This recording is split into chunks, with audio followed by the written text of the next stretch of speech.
शांति। 15/12/2022 के ईश्वरीय महावाक्य हैं। आज के साकार मुरली का सार। बाबा ने कहा, मीठे बच्चे, तुम्हें लौकिक अलौकिक परिवार से तोड़ निभाना है, लेकिन किसी में भी मोह नहीं रखना है, मोह जीत बनना है। प्रश्न है मुरली का, कयामत का यह समय है, इसलिए बाप का कौन सा श्रेष्ठ मत सबको सुनाते रहो। ऐसी कौन सी श्रेष्ठ मत बाबा की है जो हमें सबको सुनाते रहना है? और यह तो कयामत का समय है, सभी जानते हैं। उत्तर में बाबा ने कहा, बाप की श्रेष्ठ मत सुनाओ कि कयामत के पहले अपने पापों का हिसाब किताब चुकतो कर लो। अंतिम समय के लिए समय नहीं बचाओ कि अंतिम में हम कर लेंगे, देख लेंगे, कर लेंगे, आस्तिक बन जाएंगे, परमात्मा को याद कर लेंगे। ऐसे सब अंतिम समय के लिए नहीं रखो। अभी सभी की वानप्रस्थ अवस्था है। ऐसे नहीं है कि कोई बच्चे का कुछ ठिकाना है 60 वर्ष 70 वर्ष के लिए, है ना।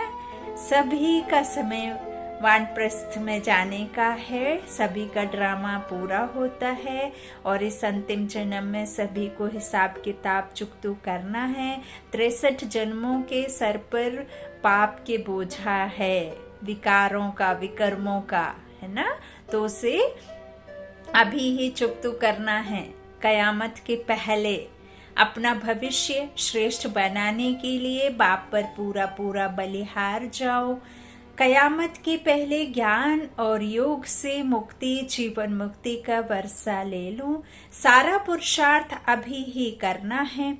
बाप पर सब कुछ बलिहार करेंगे तो 21 जन्म के लिए मिल जाएगा। बाप का बनकर हर कदम पर डायरेक्शन लेते रहो। ओम शांति। बाप बैठ बच्चों को समझाते हैं, अभी तुमको 3 बाप से तोड़ निभाना है। भक्ति मार्ग में 2 बाप से तोड़ निभाना होता है।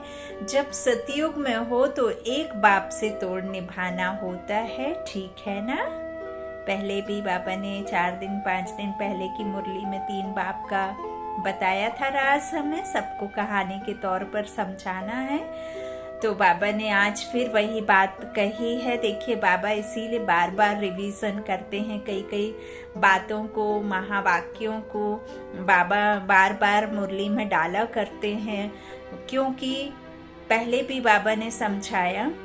कई बच्चे, बाबा के नए बच्चे रोज ही वृद्धि को हो रहे हैं। बाबा के ज्ञान में 1 रोज का भी बच्चा है तो 40 वर्षों का भी बच्चा है। और बाबा यह अच्छे से जानते हैं कि जो मेरे बच्चे हैं वो बातों को भूल जाते हैं, श्रीमत को भूल जाते हैं, महावाक्यों को भूल जाते हैं। जिनको याद रहता है वो तो बहुत अच्छी बात है। कई समझते हैं क्या बाबा आए दिन एक ही एक बात कहते रहते हैं। तो जरा आप समझने की कोशिश करिए। उस बेहद के टीचर, वो परम शिक्षक, परम सतगुरु आपको जब तक कंठस्थ नहीं हो जाता, तब तक यहाँ धारणा नहीं हो जाती, तब तक वो बार बार आपको एक ही पाठ पढ़ाते हैं। क्यों? ताकि बच्चा वो इधर समाहित कर ले, है ना। नॉर्मल में, लौकिक में यदि आप पढ़ाई करने जाते हैं और टीचर को आप 1 बार पूछें, 2 बार पूछें, 3 बार भी चल जाता है, माफी। अगर 4थी बार 5वीं बार पूछेंगे तो टीचर पनिशमेंट जरूर करेगा, लेकिन आपको रिपीट करके नहीं बताएगा। और इस परम शिक्षक, परम सतगुरु को देखो, आपको बार बार वही बातें समझाते हैं, वही बातें बताते हैं, क्योंकि वह जानता है मेरे स्टूडेंट्स ने अभी उसे अच्छी तरह से पढ़ करके अपने जीवन में अप्लाई नहीं किया है, इसलिए, है ना। तो बाबा क्या कहते हैं कि जो आज फिर बाबा ने 3 बाप का बात उठाई।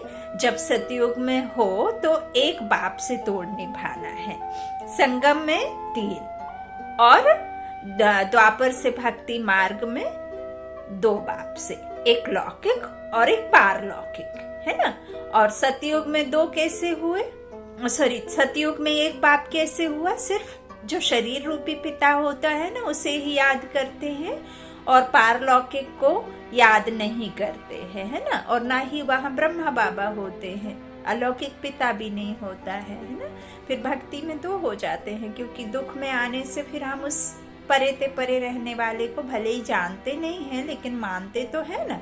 उनसे संबंध नहीं पता होता, लेकिन वहां से हम उनको याद करना शुरू कर देते हैं। तो 3 अभी, 2 भक्ति मार्ग में और 1 सतयुग में, है ना। तो इस तरह से बुद्धि में बिठा लो। बाबा कहते हैं जब सतयुग में हो तो 1 से तोड़ निभाना होता है, ठीक है ना। हिसाब बुद्धि में बैठता है, जिसका बनना होता है उससे तोड़ भी निभाना होता है। इसलिए बाप कहते हैं लौकिक कुटुंब परिवार से भी तोड़ निभाना है अंत तक। ऐसे नहीं है कि आप अपने बंधनों को छोड़ने के चक्कर में, या बाबा ने कहा है कि मुझे ज्यादा याद करो तो उनसे छोड़ने का, उनसे छूटने का आप प्रयास करने लगो, या उनको कुछ इस तरह से मन में बिठाने लग जाओ ताकि आपसे नफरत होने लग जाए। ऐसे सब करने की आवश्यकता नहीं है। तोड़ सबसे निभाना है अंत तक, लेकिन बुद्धि योग उस परमात्मा के साथ आपकी याद उससे लगी रहे, है ना। कोई लौकिक संबंधी को चिट्ठी लिखते हो तो बाया पोस्ट ऑफिस जाती है कि नहीं। तो यहाँ भी बेहद के बाप को चिट्ठी लिखते हो, शिव बाबा केयर ऑफ ब्रह्मा, है ना। बाबा कहते हैं जब आपको कुछ बातों का पता करना हो, कुछ मेरे पास तक पहुंचाना हो, तो इनका आधार लेना पड़ता है। और जब शक्तियां, बल, पवित्रता, प्यूरिटी जो बाबा ने कहा है ना, जो भी शक्तियां बाप में हैं, जो संस्कार बाबा में हैं, वो सब समाहित करने के लिए मुझसे डायरेक्ट मिलना पड़ता है। लेकिन यदि कुछ बात पहुंचाना है, संदेश, तो इनके द्वारा पहुंचाना पड़ेगा, क्योंकि उनको तो कर्मेंद्रियां है नहीं, है ना। तो इनकी कर्मेंद्रियों का आधार लिया है। तो यह बात सब समझने की है। बाबा कहते हैं इन बातों को सिवाय तुम्हारे और कोई नहीं समझते। यहाँ कोई नया आदमी आकर बैठे और बाबा कहे तुमको 3 बाप हैं, तो समझ ना सके, है ना, मूंझ जाएंगे। एक है लौकिक बाप, दूसरा यह संगम युगी या लौकिक बाप, और तीसरा पारलौकिक बाप। तो सबका है ही, सबका है वो। तो इस संसार में जितने भी मनुष्य आत्माओं ने ये शरीर पहना है ना, सबके हैं, है ना, पारलौकिक पिता।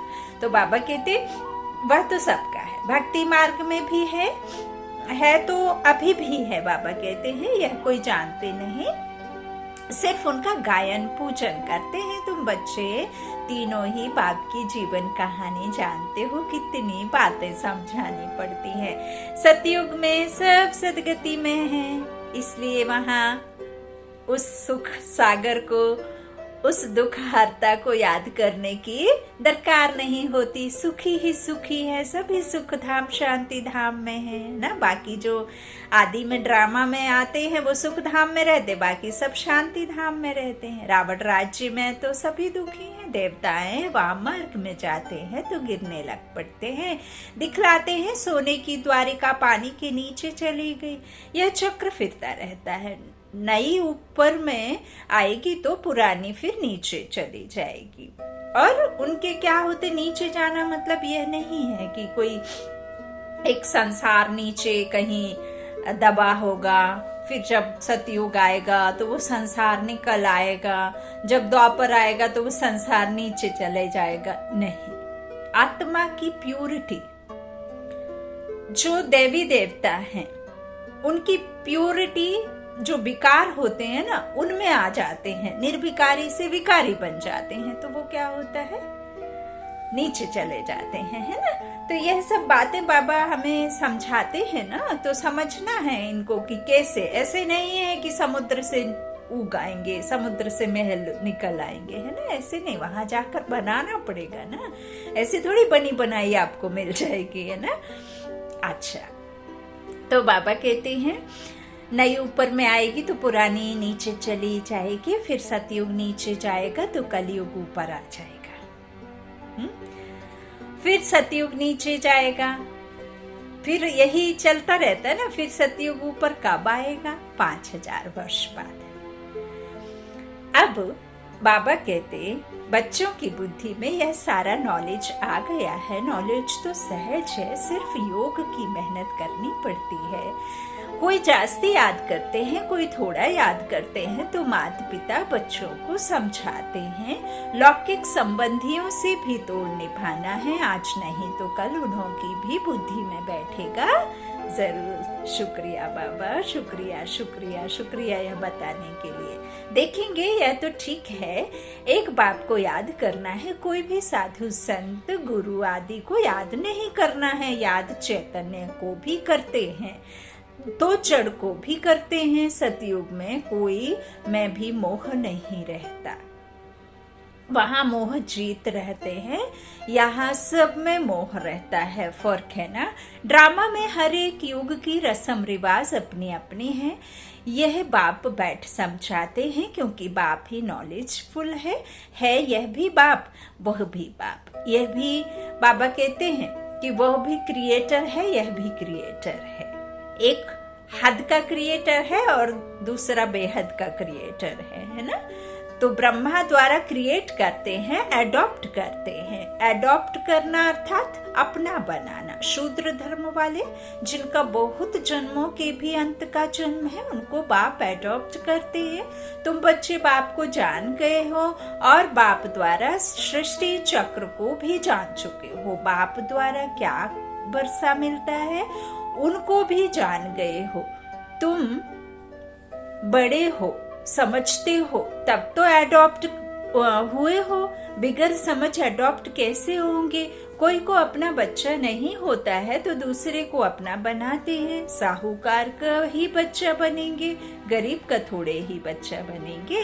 बाप कहते हैं मुझे बच्चे चाहिए, जरूर एडॉप्ट करेंगे। यह भी तुम जानते हो, एडॉप्ट उनको करेंगे जिनको कल्प पहले किया है। जो कल्प पहले पार्ट चला है वही एक्ट रिपीट होती जाएगी। जब मेरे बनेंगे तब उनको पढ़ाऊंगा। बाप को और घर को याद करो। सुख धाम और शांति धाम को याद करना बहुत सहज है, परंतु बुद्धि बड़ी विशाल चाहिए। छोटे बच्चे समझ नहीं सकेंगे, वह सिर्फ बाबा बाबा कहेंगे और कोई के पास जाएंगे नहीं। यहाँ तो सब है गुप्त बातें, समझ भी है। बुद्धि को ताकत मिलती है, ताकत मिलने से सोने के बन जाते हैं। कोई कमजोर होते हैं तो उनको सोने का सॉल्यूशन पिलाते हैं ना। सोने का पानी भी बनाते हैं। यहाँ तो तुमको रूहानी नॉलेज मिल रही है। यह नॉलेज ही इनकम है।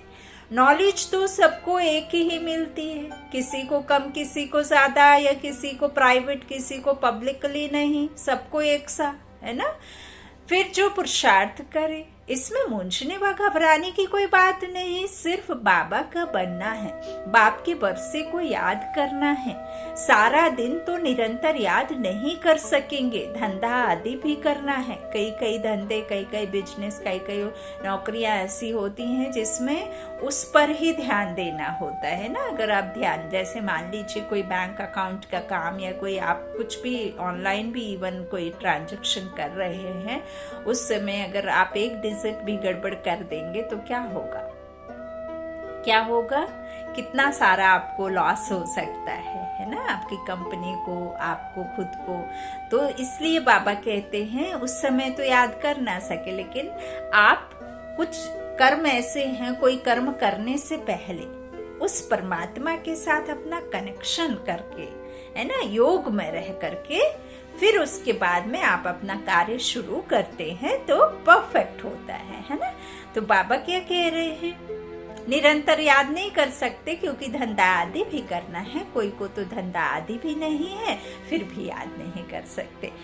जब तक कर्मातीत अवस्था नहीं हुई है, पुरुषार्थ करते रहना है। वह वायुमंडल दिखाई पड़ेगा। बाबा कहते हैं समझेंगे अभी समय नजदीक आता जाता है, जब बहुत दुख आएगा तो फिर भगवान को याद करते रहेंगे, मौत सामने दिखाई पड़ेगा। तुम्हारे में भी सबको अपनी अवस्था का मालूम पड़ जाएगा कि हमारी कमाई कम है, योग होगा तो आत्मा से खाद निकलती जाएगी। फिर बाबा भी बुद्धि का ताला ढीला करेंगे। मनुष्य बीमारी में ईश्वर को याद करते डर रहता है, सब उनको याद कराते हैं, राम कहो राम कहो। बाप भी कहते हैं बाप और वर्षे को याद करते रहो, एक दो को सावधान कर उन्नति को पाना है। ऐसे नहीं पुरुष चले स्त्री को ना छिलाए। यह जोड़ा है हाफ पार्टनर का, परंतु आजकल हाफ पार्टनर भी समझते नहीं हैं, कोई कोई इज्जत रखते हैं। नहीं तो आजकल बच्चे ऐसे निकल पड़े हैं जो बाप की मिल्कियत को उड़ा देते हैं, माँ को पूछते भी नहीं। वहां तो यह सब बातें होती नहीं, कभी दुख नहीं होता, यहाँ पहले पहले दुख ही मिलता है। बाबा कहते सगाई की और लगी काम कटारी, मिलता है कि नहीं। देवियों को तलवार आदि दिखाते हैं, वास्तव में है यह ज्ञान के अलंकार। तलवार की कोई बात नहीं, स्वदर्शन चक्र भी देवताओं को नहीं है। यह तुम ब्राह्मणों के हैं, गदा भी तुम्हारी निशानी है। ज्ञान की गदा से तुम माया पर जीत पाते हो। बाकी वहां ऐसी चीजों की दरकार नहीं रहती, वहां बड़ी मौज से रहते हैं, तपस्या करने की भी दरकार नहीं, वह तो तपस्या का फल है। सूक्ष्म वतन में है फरिश्ते, वह है फरिश्तों की दुनिया। यहाँ फरिश्ते नहीं रहते, देवताओं को देवता कहेंगे। वह है फरिश्ते और यहाँ है मनुष्य। सभी का अलग अलग सेक्शन है। सतयुग में देवताएं राज्य करते हैं, वह है टॉकी दुनिया। सूक्ष्म वतन में है मूवी दुनिया। बाबा ने कई बार कहा, आज रिपीट कर रहे हैं, दुनिया भी है। दुनिया भी तीन है, मूल वतन, सूक्ष्म वतन और स्थूल वतन। मूल वतन जहां से हम आते हैं, शांति धाम से, है ना। फिर दूसरा फ्लोर कौन सा है, सूक्ष्म वतन, और यह है स्थूल वतन, थर्ड फ्लोर, है ना। बाबा ने अपने 7 रोज की भट्टी में इसको बहुत अच्छे से समझाया है। तो एक है, बाबा कहते हैं शांति धाम, दूसरा है टॉकी और एक है मूवी, है ना। तो यहाँ सब है। बाबा कहते हैं तुम्हारी बुद्धि में, है ना, ये तीन है कि नहीं, मूल वतन, सूक्ष्म वतन, स्थूल वतन, तीन लोग कहते हैं ना तुम्हारी बुद्धि में, यह प्रैक्टिकल में है। क्योंकि आप इस दिव्य चक्षु से वो सब घूम करके भी आ सकते हैं। जैसे किसी ने कहा मूल वतन, तो आपने शांति धाम का अनुभव कर लिया। सूक्ष्म वतन कहा तो आपने सूक्ष्म वतन का नजारा देख करके आ गए। स्थूल वतन कहा तो आप जहाँ बैठे हैं वहां का नजारा आपने देख लिया। तो तीन लोग कहते हैं ना, तो यह सब तुम्हारे में प्रैक्टिकल में है। मनुष्य तो सुनी सुनाई पर चलते हैं। तुम अच्छी रीति जानते हो कि यह दुनिया का चक्र कैसे फिरता है और कैसे आत्मा 84 के चक्र में आती है और कैसे फिर आत्मा दुखी होती है और इस तन के द्वारा आत्मा ही सुख दुख भोगती है, आत्मा ही सुनती समझती है। तीनों लोगों को जानते हो, सिवाय बाप के आदि मध्य अंत का राज कोई बता ना सके। कोई भी त्रिकालदर्शी है नहीं। यह थोड़े ही कोई जानते हैं कि मूल वतन में आत्माएं कहाँ कैसे रहती है। तुम जानते हो, वहाँ आत्माओं का झाड़ है, वहाँ से नंबरवार आते हैं। हम सब आत्माएं बच्चे शिव बाबा की माला हैं। जैसे सिजरा बनाते हैं, क्रिश्चियन लोग भी झाड़ बनाते हैं ना 25 को, तो खुशी मनाते हैं। क्राइस्ट का बर्थडे मनाते हैं। अभी तुम किसका बर्थडे मनाएंगे?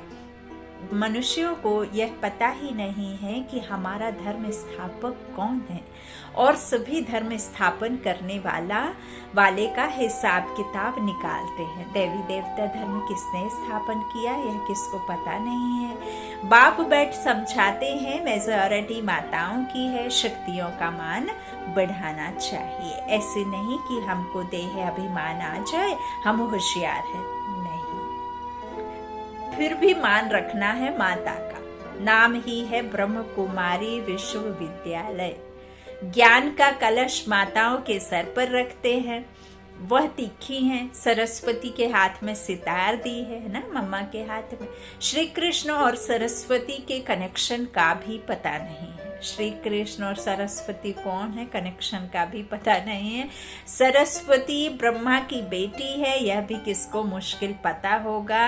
वह भी समझने के लिए क्या चाहिए, भेजा चाहिए, है ना। तो हर एक बात अच्छी रीति समझाई जाती है, बाप ने समझाया है। इस ज्ञान योग के सिवाय कोई भी मुक्ति, जीवन मुक्ति पा नहीं सकते।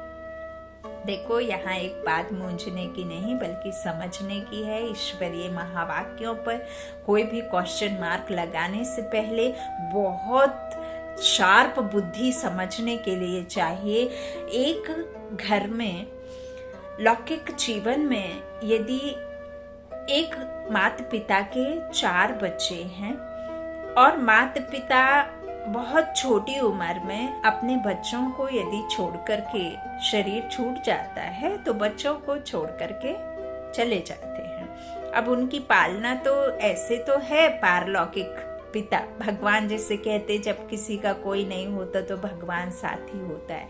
लेकिन आपने ध्यान दिया होगा, एक छोटी सी कहानी से हम समझते हैं कि कैसे मम्मा बाबा कहते हैं और कैसे हम सरस्वती मम्मा को ब्रह्मा की बेटी भी कहते हैं। और बाबा ने उन्हें दिया भी है इतना ज्ञान। उनकी इतना कम उम्र में उन्होंने कितना सारा ज्ञान पा करके और शरीर छूट भी गया है उनका। तो देखिए, जैसे एक घर में मान लीजिए बड़ा भाई है और 4 भाई बहनों में सबसे बड़ा भाई है। तो वो अपने तीनों भाई बहनों को एक पिता का भी प्यार देता है, एक भाई का भी प्यार देता है, एक माँ का भी फर्ज अदाई करता है। एक छोटा मोटा काम करके वो अपने तीनों भाई बहनों की पालना भी करता है कि नहीं, पूरी कोशिश करता है कि उन तीनों बच्चों को मैं बड़ा हूँ तो माँ का भी प्यार दूं, भाई बहन का भी प्यार दूं और मैं अब पिता बन करके इनकी पालना भी करूं। तो वो सब काम करता है ना, घर का भी बाहर का भी, और उनको शरीर निर्वाह के लिए कमा कर ला करके खिलाता भी है। तो ऐसे ही यहाँ जब परमपिता परमात्मा ब्रह्मा है ना, माँ भी बाबा ने कहा है उनको, माता पिता कहा है, तो बाबा ने उनको अडॉप्ट किया, स्त्री को, है ना। जैसे हम दूसरे घर से ब्याह करके लाते हैं ना, तो फिर वो सब कुछ हो जाती है ना, सब कुछ उनके लिए पति हो जाते हैं। तो ऐसे ही ब्रह्मा बाबा ने क्या किया, माँ बन गई। फिर ये जो सरस्वती है उनकी बेटी है, यहाँ हम मम्मा बाबा भी कहते क्योंकि फिर एक मम्मा भी चाहिए, है ना, अकेले पिता से तो नहीं होता है। तो इस तरह से बाबा हमें समझाते हैं। तो ये सब समझने की बातें हैं, है ना। फिर भक्ति में कह दिया कि ब्रह्मा का अपनी बेटी पर दिल आ जाता है ना, कुछ भी जो मन में आया सो गपोड़े मार देते हैं। तो बाबा कहते हैं यह भी किसको मुश्किल पता होगा, हर एक बात अच्छी रीति समझाई जाती है, बाप ने समझाया है। इस ज्ञान योग के सिवाय कोई भी मुक्ति, जीवन मुक्ति पा नहीं सकते। और सब तो यह पढ़ेंगे भी नहीं, हर एक को अपना हिसाब किताब चुकतो करना है, पाप का दंड तो मिलता ही है। दुनिया वाले यह नहीं समझते कि अब कयामत का समय है, तुम्हारा सब पापों का हिसाब किताब चुकतो होता है, भविष्य के लिए इतना जमा करना है। सो बाबा कहते जो आधा कल्प चल सके इतना इकट्ठा करना है, सारा पुरुषार्थ अभी करना है। बाप कहते हैं सब कुछ बलिहार कर दो तो उनका फल 21 जन्म के लिए मिल जाएगा। गरीब झट सौदा कर सकते हैं, जिनके पास लाख करोड़ हैं बुद्धि में बैठ न सके, क्योंकि उन्हें तो यहाँ ही स्वर्ग, यहाँ ही नर्क है। पैसे से हम दुनिया खरीद लेंगे, हम सब कुछ ऐशो आराम खरीद लेंगे, सुख चैन सब खरीद लेंगे, ऐसा समझते ना, तो उनकी बुद्धि में बैठ ना सके। बाप कुछ लेते नहीं है, कहते हैं तुम ट्रस्टी होकर संभालो, ट्रस्ट करोगे तब तो ट्रस्टी बनाओगे ना, तो उस पर ट्रस्ट करके फिर ट्रस्टी बनाओ। तो वो तो है ही दुनिया को संभालने वाला, तो क्या आपको नहीं संभाल सकता? तो ट्रस्टी होकर संभालो, जो हमारे पास है वो सब कुछ उसका है, और जो उसका है वो सब कुछ हमारा है ना। बच्चे भी बन जाओ और बच्चा बना भी लो, श्रीमत पर तुम चलो। मैं तो जीता हूं, कोई जीते जी भी ट्रस्ट में देते हैं। समझते हैं अचानक मर जाऊं तो झगड़ा पड़ जाएगा। बाबा भी जीते जी बैठा है, कहते हैं बाप का वन डायरेक्शन लो, यह करूं व ना करूं, बाबा राय देंगे भल यह करो।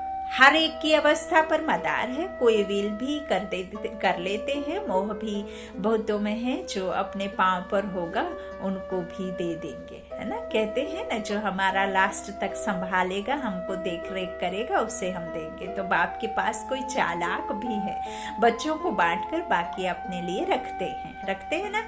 तो बस हम उनसे चलते हैं, ऐसे भी करते हैं। यह तो बेहद का पाप है, यह तो पोटली बना करके नहीं ले जाएंगे, है ना। यह तो सिर्फ मन बुद्धि से समर्पित करने की बात कहते हैं। हमने अभी कहा बाबा सब कुछ तेरा, अगले ही पल मेरा मेरा कहने लगे, तो ये तो गलत है ना। हर एक बच्चे को जानते हैं, ड्रामा को भी जानते हैं, समझते हैं इसमें पैसे की दरकार नहीं है। उस मिलिट्री पर गवर्नमेंट का बहुत खर्चा होता है, तुम्हारा खर्चा कुछ भी नहीं है।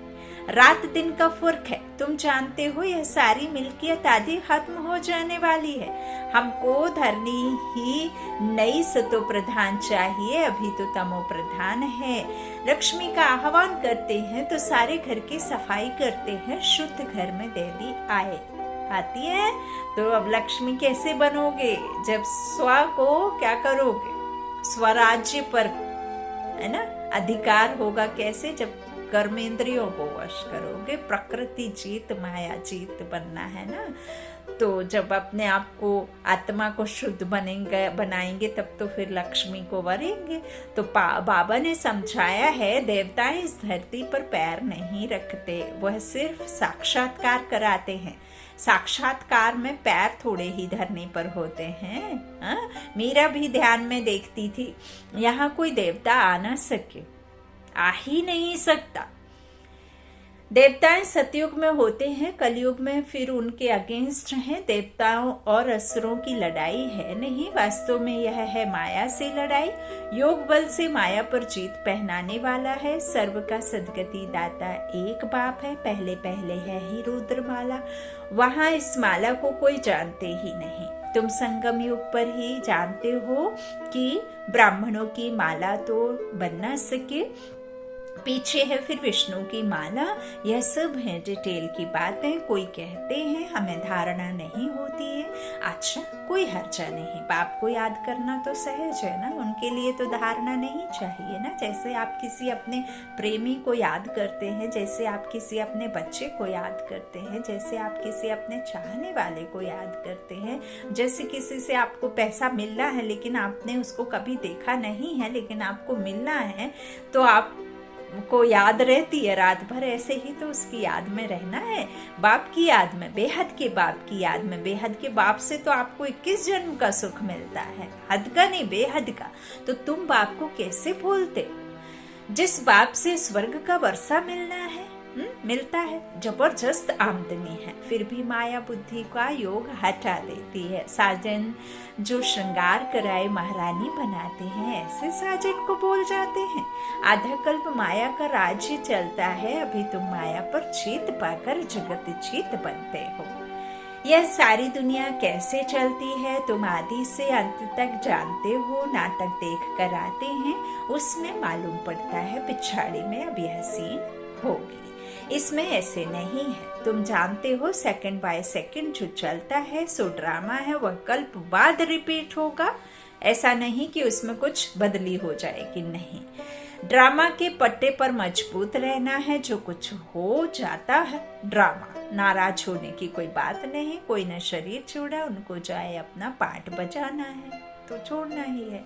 कोई ने, बाबा कहते हैं एक शरीर छोड़ दूसरा लिया। तुम्हारी बुद्धि में यह सुदर्शन चक्र फिरता रहना चाहिए। तुमको शंख ध्वनि करनी है, बाप का परिचय देना है, हाथ में चित्र हो कि यह लक्ष्मी नारायण भारत के मालिक थे। अभी कलयुग है, फिर बाप आया है राज्य भाग्य देने। हम ब्रह्म कुमार कुमारी पढ़ रहे हैं, दादे से वर्षा ले रहे हैं। तुमको भी लेना हो तो ले लो। यह है तुम्हारा निमंत्रण, फिर बहुत आएंगे। बाबा कहते हैं वृद्धि होती जाएगी, शिव जयंती पर भी अच्छा ही आवाज होगा। देखो, अच्छा मीठे मीठे सिकिलाधे बच्चों प्रति माता पिता बाप दादा का याद प्यार और गुड मॉर्निंग। रूहानी बाप की रूहानी बच्चों को नमस्ते। हम रूहानी बच्चों के रूहानी माता पिता बाप दादा को याद प्यार और गुड मॉर्निंग। शुक्रिया बाबा, मीठे बाबा, प्यारे बाबा, सबका साथी सबका सहारा। धारणा के लिए मुख्य सार। पहला, बाबा ने कहा ड्रामा के पट्टे पर मजबूत रहना है, किसी भी बात में नाराज नहीं होना है, सदा राजी रहना है। उसकी रजा में खुद को राजी रखना है। दूसरा, एक दो को सावधान कर उन्नति को पाना है। धंधा आदि करते भी बाप की याद में रहने का पुरुषार्थ करना है। वरदान बाबा ने दिया, सुख स्वरूप बन सबको सुख देने वाले मास्टर सुखदाता भव। संगम युगी ब्राह्मण अर्थात दुख का नाम निशान नहीं, क्योंकि सुखदाता के बच्चे मास्टर सुखदाता हो। जो मास्टर सुखदाता सुख स्वरूप है, वह स्वयं दुख में कैसे आ सकते हैं? बुद्धि से दुख धाम का किनारा कर लिया। वे स्वयं तो सुख स्वरूप रहते ही है, लेकिन औरों को भी सदा सुख देते हैं। जैसे बाप हर आत्मा को सदा सुख देते हैं, ऐसे जो बाप का कार्य वो बच्चों का कार्य। कोई दुख दे रहा है तो भी आप दुख नहीं दे सकते। आपका स्लोगन है ना, दुख दो ना दुख लो, है ना। जब आप एक कहते हैं ना कि एक बात हमें बार बार एक जोक हंसा नहीं सकता, तो आपको एक दुख कैसे बार बार रुला सकता है ना। और कैसे आप दुख ले लेते हो? दुख तो दूसरों के द्वारा दिया जाता है ना, खुद से तो नहीं आता ना। तो आज का स्लोगन है, हर्षित और गंभीर बनने के बैलेंस को धारण कर एक रस स्थिति में स्थित रहो। हर्षित और गंभीर बनने के बैलेंस को धारण कर एक रस स्थिति में स्थित रहो। अच्छा, ओम शांति। शुक्रिया बाप दादा, शुक्रिया आप सभी भाई बहनों के स्नेह का, प्यार का। Om Shanti, good night.